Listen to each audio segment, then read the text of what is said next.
4 ঘন্টায়ও নিয়ন্ত্রণে আসেনি চট্টগ্রাম ইপিজেডে কারখানার আগুন নেভাতে কাজ করছে ফায়ার সার্ভিসের 17টি ইউনিট। সময়ের সঙ্গে সঙ্গে আগুনের তীব্রতা বাড়ছে। প্রথমে ভবনের 7 তলায় আগুন লেগেছিল, তা এখন ছড়িয়ে পড়েছে 6 তলাতেও।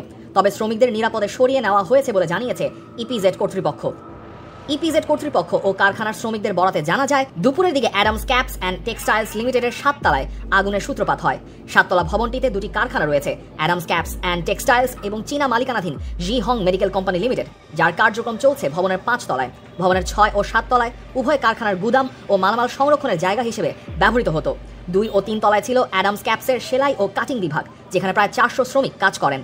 অন্যদিকে জে হং মেডিকেলের 5 তলায় 600 থেকে 700 জন শ্রমিক কাজ করেন, যারা সার্জিক্যাল মাস্ক, পিপিই এবং হ্যান্ড গ্লাভস সহ নন ওভেন মেডিকেল সামগ্রী তৈরি করেন। অ্যাডামস ক্যাপসের finance manager Rifat Hasan the Daily স্টারকে বলেন, দুপুরের খাবারের কিছুক্ষণ পর 2টার দিকে আগুন লাগে। তাদের কাটিং ও সেলাই বিভাগ 3 ও 4 তলায়। আগুন লাগার সঙ্গে সঙ্গে তারা সব শ্রমিককে নিরাপদে বের করে আনেন। আগুনের সূত্রপাত হয় স্টোরেজ এলাকায়, যেখানে কাঁচামাল ও কাপড় রাখা ছিল।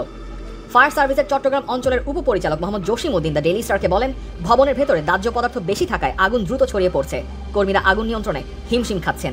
আধুনিক সরঞ্জাম ব্যবহার করা হলেও পানির চাপ কম থাকায় কাজ কঠিন হয়ে পড়েছে।